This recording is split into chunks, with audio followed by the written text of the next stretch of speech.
60% పూర్తయిన వంతెన నిర్మాణాన్ని కూడా కొనసాగించలేని దౌర్భాగ్య ప్రభుత్వం వైసీపీది. 5 ఏళ్ల పాటు అలా వదిలేసిన ఒక వారధిని కూటమి అధికారంలోకి రాగానే మళ్లీ మొదలు పెడుతున్నారు. దాంతో శ్రీకాకుళం జనంలో ఆనందానికి అవధులు లేవు అనే చెప్పాలి.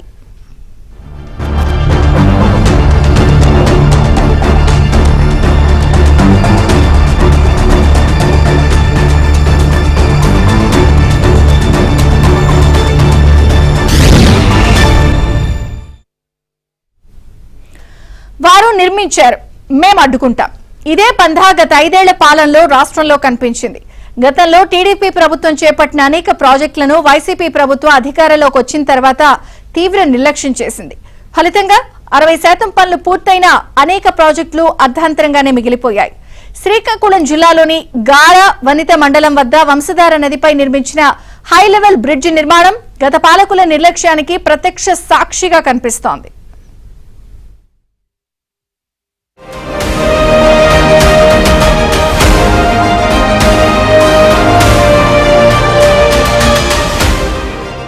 పాలకులు ఎవరైనా ప్రజా ప్రయోజనాలను దృష్టిలో పెట్టుకోవాలి. రాజకీయాలకు అతీతంగా 10 మందికి ఉపయోగపడే కార్యక్రమాలను కొనసాగించాలి. గత వైసీపీ ప్రభుత్వంలో మాత్రం చాలా వరకు అలాంటి పరిస్థితులు కనిపించలేదు.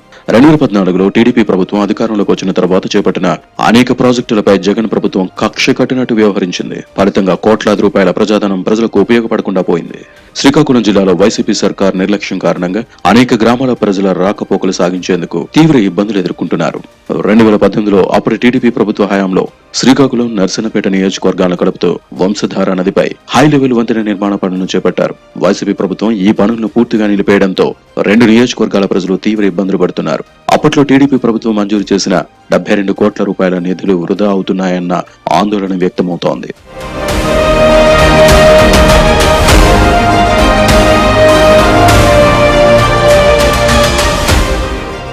2018లో ప్రభుత్వం నుంచి గ్రీన్ సిగ్నల్ రావడంతో అప్పటి జిల్లా నేతలు వంతెన నిర్మాణ పనులను పరుగులు పెట్టించారు.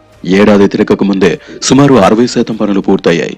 అయితే 2019 ఎన్నికల్లో వైసీపీ ప్రభుత్వం అధికారంలోకి రావడంతో ఈ ప్రాంత ప్రజల ఆశలు ఆవిరైపోయాయి. 60% పనులు పూర్తయినప్పటికీ గత వైసీపీ పాలకులు వంతెన నిర్మాణంపై అంతగా ఆసక్తి చూపలేదు. కాంట్రాక్టర్లకు బిల్లులు చెల్లించకపోవడంతో పనులు అర్ధాంతరంగా నిలిచిపోయాయి. వందలాది మంది గ్రామాలకు ఎంతో ఉపయోగకరమైన గార వనిత మండలం వంతెన పనులు గత వైసీపీ ప్రభుత్వంలో 5 ఏళ్లుగా ఒక్క అంగుళం కూడా ముందుకు సాగలేదు. ఈ వంతెనను వైసీపీ సర్కార్ తీవ్ర నిర్లక్ష్యం చేసింది. బ్రిడ్జి పనుల విషయాన్ని పూర్తిగా మరిచింది. ఫలితంగా ప్రజలు తీవ్ర ఇబ్బందులు పడుతున్నారు. ఈ వంతెన పూర్తయితే శ్రీకాకుళం నర్సన్నపేట నియోజకవర్గాలకు రాకపోకలు సులభతరమవుతాయి. అర్ధాంతరంగా పనులు నిలిచిపోవడంతో సుమారు 30 కిలోమీటర్ల చుట్టూ తిరిగి వెళ్లాల్సిన పరిస్థితి నెలకొంది. చెప్పడం వరకు అనుకుంది నెక్స్ట్ పండక్కి ఇచ్చేయండి అని చెప్పేసి బయట చెప్పడం. అంతకుముందు ఏదో కొద్దిగా రోడ్డు చేసేటప్పుడు నెక్స్ట్ వేద్దాం వాళ్ళు వచ్చి చూడడం గట్రా అయింది. సెల్ఫీస్ వచ్చి చూసి వెళ్ళారు కానీ మరి అవేమో చేయలేదు. రాత్రి పొగులు లేకుండా 1 yearలో పిల్లర్స్ చేసేసి మాకు చాలా దినుగా చేశారు. తర్వాత 2019లో వైఎస్ఆర్ గవర్నమెంట్ వచ్చింది సార్. కనీసం పూర్తిగా మాకు పట్టించుకోలేం రా. డిప్యూటీ సీఎం మా పక్కనే ఉన్నారు ధర్మాన కృష్ణదాస్ గారు. కనీసం ఒక రోజు కూడా ఇక్కడ కూర్చి కానీ పరిచయం చేసి కానీ పూర్తిగా పట్టించుకోలేదన్నమాట. తర్వాత ఆయన 2020 ఈయన శాసనసభ్యులుగా గెలిచారు. మళ్ళీ మేము వెళ్ళిన తర్వాత ఎట్టి పరిస్థితుల్లో ఈ 5 సంవత్సరాల్లో ఈ బ్రిడ్జి కంప్లీట్ చేసి మాకు మాట ఇచ్చారండి. ఎట్టి పరిస్థితులు ఆయన చేస్తారు మాకు నమ్మకం ఉందండి. ఆ ప్రాంతంలో పర్యాటక అభివృద్ధితో పాటు కోస్టల్ కారిడార్ అనుసంధానం జరుగుతుందనే ఉద్దేశ్యంతో ఈ హై లెవెల్ వంతెన నిర్మాణం చేపట్టాలని నిర్ణయించారు. దీనికి తోడు రైతులు తాము పండించుకునే పంటలను తరలించడానికి తీవ్ర ఇబ్బందులు పడుతున్నారు. దీంతో నదిలో ప్రవాహం ఎక్కువగా ఉండే సమయాల్లో పడవలను ఆశ్రయించేవారు. కానీ ప్రస్తుతం బోటు సదుపాయం లేదు. వరదల సమయంలో 2 నియోజకవర్గాల్లోని 20 గ్రామాల ప్రజలు అష్టకష్టాలు పడుతుంటారు. అలాంటి పరిస్థితుల్లో వంశధార నదిపై వంతెన నిర్మాణానికి 2018లో టీడీపీ ప్రభుత్వ హయాంలో శంకుస్థాపన జరిగింది. అప్పుడు జిల్లా ప్రజాప్రతినిధులు ఈ నిర్మాణ పనులను ప్రతిష్టాత్మకంగా తీసుకున్నారు. దీంతో వంశధార నదిలో 17 పిల్లర్లతో పాటు నదికి ఇరువైపులా 2 అపార్ట్మెంట్ల నిర్మాణం పూర్తి చేశారు. కానీ తర్వాత అధికారంలోకి వచ్చిన జగన్ ప్రభుత్వం బ్రిడ్జి నిర్మాణం గాలి కుదిరేసింది.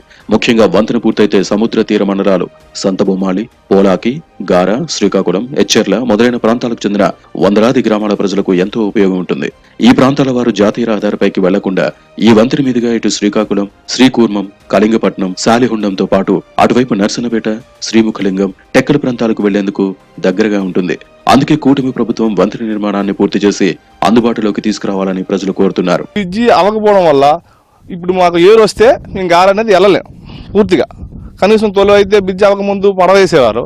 ఇప్పుడు ఆ పడవ కూడా పూర్తిగా వేయడం మానేశారు. ఈ బ్రిడ్జి అంత వేగంగా పూర్తయితే మాకు అంత సంతోషంగా ఉంటుంది. గత టీడీపీ ప్రభుత్వంలో ఈ బ్రిడ్జి చాలా ఫాస్ట్గా పనులు జరిగాయి. రాత్రి పగలు అనుకుంటే పనులు జరిగి ఒకటి ఇది అయితే అవతల బంధుత్వం గట్ట చాలా మంది ఉన్నారు. ఇతను రాకల పోకలకు గొప్ప ఇబ్బంది అవుతుంది. రెండోది వ్యవసాయం ఏది చెరికెళ్ళాలన్నా వీటి మీద మాకు గొప్ప యాఫీ ఫ్యాక్టరీకి, షుగర్ ఫ్యాక్టరీకి ఇది 100% ఇది అవ్వాలనేసి మా కోరిక. ఇది అవ్వడం ఈ పక్క మన ఫోర్ట్కి రోడ్డు ఇవంతా గొప్ప సదుపాయమైన బ్రిడ్జి. ఇది దీనివల్ల అంత సదుపాయాలు ఉన్నాయి. చాలా ఇబ్బందిగా ఉంది ఇది అవ్వకపోవడం. నాడు ప్రజా అవసరాలను గుర్తించి వంతెన నిర్మాణానికి నిధులు మంజూరు చేయించడంలో స్థానిక ఎమ్మెల్యే బగ్గు రమణమూర్తి తీవ్రంగా శ్రమించారు. మళ్లీ రమణమూర్తి ఎమ్మెల్యేగా గెలవడంతో రాష్ట్రంలో కూటమి ప్రభుత్వం అధికారంలోకి రావడంతో ఈ ప్రాంతవాసుల్లో కొత్త ఆశలు చిగురిస్తున్నాయి. వంతెన నిర్మాణ జాప్యాన్ని ఆయన ముఖ్యమంత్రి దృష్టికి తీసుకువెళ్లారు. త్వరలో హైలెవెల్ బ్రిడ్జి పనులు మళ్లీ ప్రారంభమవుతాయని ఎమ్మెల్యే రమణమూర్తి చెబుతున్నారు. అయితే దీన్ని పూర్తి చేయాలనే ఆలోచనతో డిపార్ట్మెంట్లతో సమావేశం పెట్టడం, గౌరవ కలెక్టర్ గారు నేను కూర్చి డిస్కస్ చేయడం. దీనికి ఎక్స్టెన్షన్ ఆఫ్ టైం లేదు, అంటే కాల వ్యవధి అయిపోయింది. మొన్నే ఎక్స్టెన్షన్ ఈపీసీ కమిటీ కూర్చుంది, ఒక 10 days అయింది. ఈపీసీ కమిటీలో ఇది పెట్టడం జరిగింది, ఎక్స్టెన్షన్ ఆఫ్ టైము. ఆ తర్వాత పేమెంట్స్ కలిపి రీషెడ్యూల్ చేయమని, అలాగే ఎక్స్టెన్షన్ ఆఫ్ టైంకి పెట్టడం జరిగింది. దాంట్లో ఆమోదించడం కలిపి జరిగింది. అది ఇప్పుడు గవర్నమెంట్కి, ఆంధ్రప్రదేశ్ గవర్నమెంట్కి వెళ్ళింది. ఒక వీక్ డేస్లో 10 daysలో దాని మీద కలిపి పరీక్ష చేసి కంప్లీట్ చేసిన తర్వాత పనులు ప్రారంభించబడతాయి. పిల్లర్ల నిర్మాణం పూర్తి కావడంతో వంశధారలో వరద ప్రవాహం పెరిగినా మిగతా నిర్మాణాలకు ఎలాంటి ఆటంకాలు ఉండవు. దీంతో నారు పోసిన వాడు నీరు పోయడా అంటూ కూటమి సర్కారు పైనే స్థానికులు కోటి ఆశలు పెట్టుకుంటున్నారు. వీలైనంత త్వరగా వంతెన నిర్మాణం పూర్తి చేసి తమ ప్రాంత చిరకాల వాంఛను నెరవేర్చాలని స్థానికులు కోరుతున్నారు.